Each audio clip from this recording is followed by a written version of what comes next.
इसी रविश के साथ दावत देता हूं आंध्र प्रदेश के चीफ मिनिस्टर चंद्रबाबू नायडू,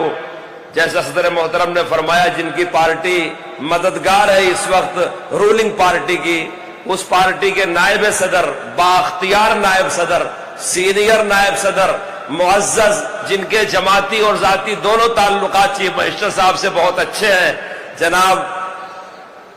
अमीर बाबू साहब दामद बरकातुहुम। इनका असली नाम नवाब जान है, लेकिन मशहूर नाम अमीर बाबू है कि तशरीफ लाएं और साफ लफ्जों में अपनी पार्टी के मौकिफ का ऐलान फरमाएं।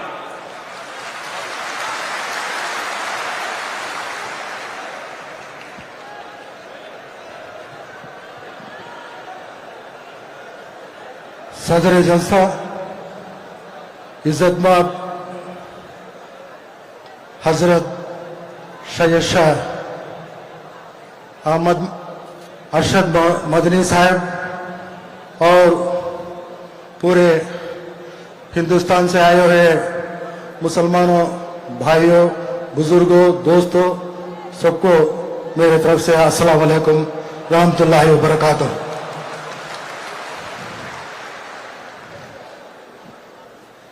मैं आंध्र प्रदेश में कड़पा डिस्ट्रिक्ट में कड़पा हेडक्वार्टर से रहता हूं और यूनाइटेड स्टेट में आंध्र प्रदेश में अखिलेती सेल का सदर भी 14 साल मैंने काम किया। अब 2019 में भी तेलुगु देशम पार्टी के जानिब से असेंबली टिकट को मैंने कंटेस्ट किया और फिलहाल आंध्र प्रदेश का नायब सदर तेलुगु देशम पार्टी का आंध्र प्रदेश का हूं।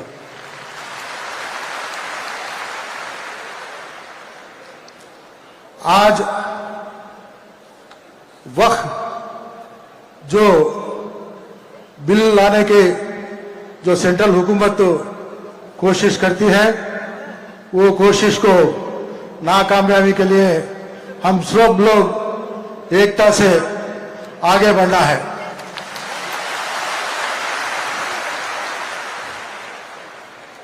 इस देश के आजाद में हम सब ज्यादा से ज्यादा हिस्सा मुसलमानों भाइयों का हिस्सा है।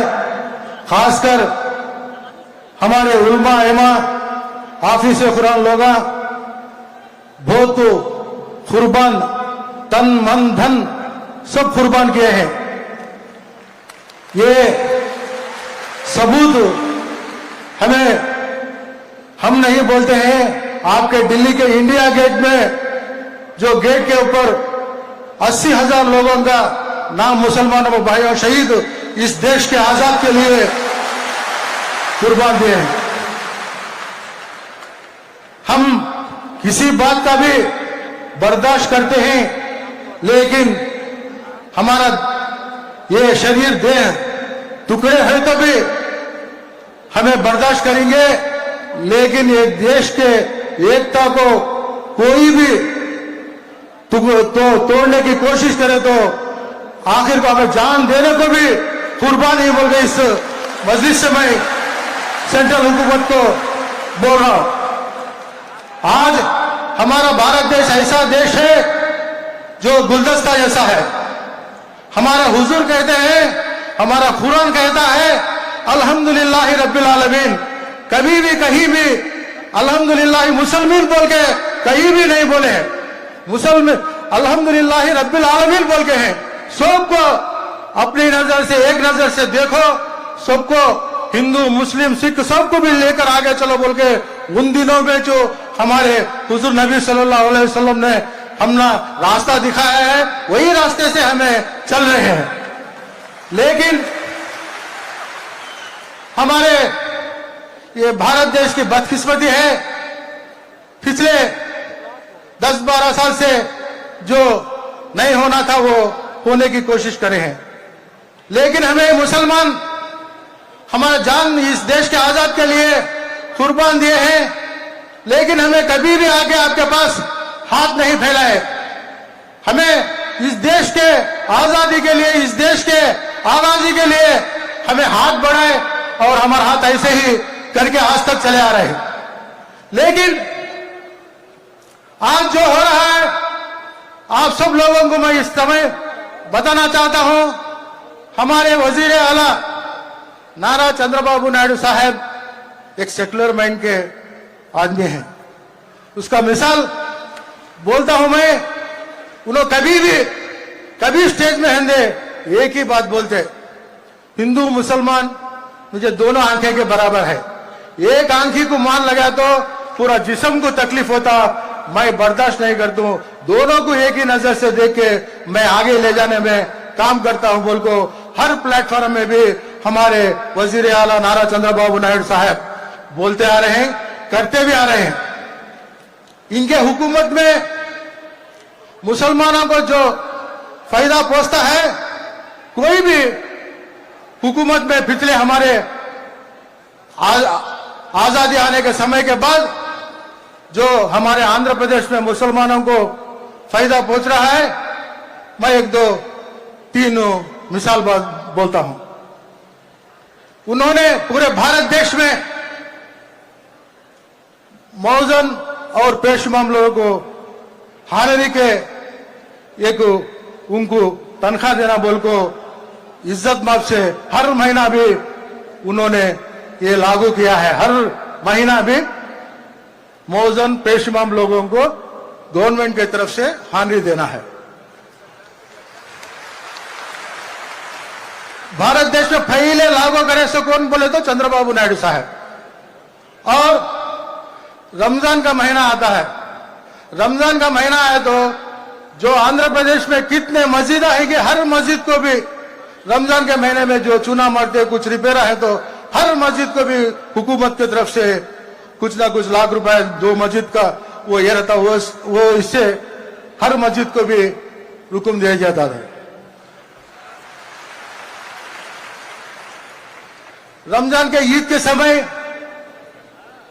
रमजान तोहफा बोल के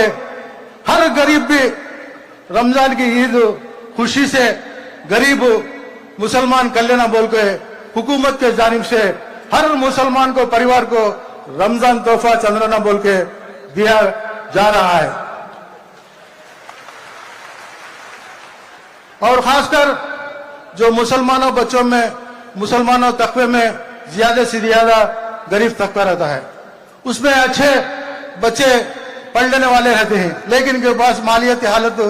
बराबर नहीं थी। ऐसे लोगों को जो गल्फ कंट्रीज में जाकर जो मेरिट बच्चे रहते उनके पास ताकत नहीं तो भी हर साल भी 15 लाख रुपए ऐसे बच्चों को हौसला बढ़ाने के लिए हुकूमत के मुसलमानों के लिए, सिर्फ मुसलमानों के लिए विदेशी विद्या बोल के हर स्टूडेंट को 15 लाख रुपए दिया जा रहा है। और हमारे यूनाइटेड स्टेट में जब था आंध्र प्रदेश तेलंगाना मिलकर एक हैदराबाद में ऐसा हज हाउस बनाए पूरे भारत देश में एक नमूना का जैसा था। जब हमारा स्टेट टूट गया, अलग हो गया, तो जब उस समय हमें जाकर सर हमारे को हज हाउस नहीं बोले तो जब उन्होंने आंध्र प्रदेश में 23 डिस्ट्रिक्ट्स में एक हज हाउस था हैदराबाद सिटी में, अलग होने के बाद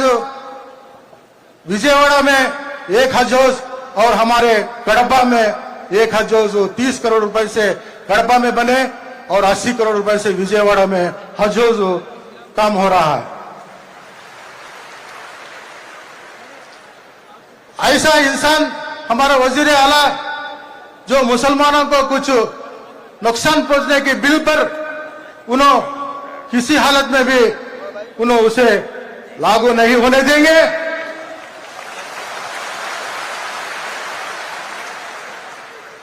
आज ये अमेंड बिल कमेटी भी आज आगाज होगा तो हमारे वजीर आला चंद्रबाबू नायडू का उनका सोच है, इसमें सोचिए, राय मशवरा लो, ये कमेटी डाल के और इसे क्या क्या है पूरे देश में फिरकर सर्वे कर लोगों की राय मशवरा लेकर उसके बाद बात करेंगे बोल के फिलहाल उन्होंने कमेटी के नाम से रोक दिया है। 3 3 दिन पहले हमारे वजीर आला चंद्रबाबू नायडू साहब ने अपने बयान में कहा है, जो कोई भी इदारा हो, हिंदू का हो, मुस्लिम का हो और क्रिश्चियंस का हो, जो भी कोई भी इदारा हो, उसमें वही कम्युनिटी के लोग उन्होंने मेंबर होना चाहिए। गैर कौम के उसमें लाने की कोशिश करने में मैं नहीं चाहता हूं बोल के उन्होंने अपने 3 दिन के पहले उन्होंने अभी एक प्लेटफॉर्म में उन्होंने एक बयान दिया है। खासकर ये वक्फ बोर्ड बिल के वजह से जो वो नजर से बोले हैं, जो वक्त बिल रात है वो कमेटी में हो, वो इदारे में हो, सिर्फ मुसलमान लोगों का जो उनके इसमें जो चलना है बोल के उन्होंने पूरे से पूरा ऐलान कर दिया है। इसी मौके में हमें एक जो हमारे जिला के सदर हैं हमारे हमीद हुसैन साहब और हमारे कड़पा जिला में रायचोटी में आके मासूम साहब, इन्होंने कोई भी हो जो मुसलमानों को नुकसान पहुंचने का कुछ तो बात आई तो फौरन इन्होंने जिला में, हमारे जिला में मासूम साहब बंदे हमीद हुसैन साहब आगे के लब्बैक बोल के उन्होंने वो खिलाफ जो भी नुकसान पहुंचता वो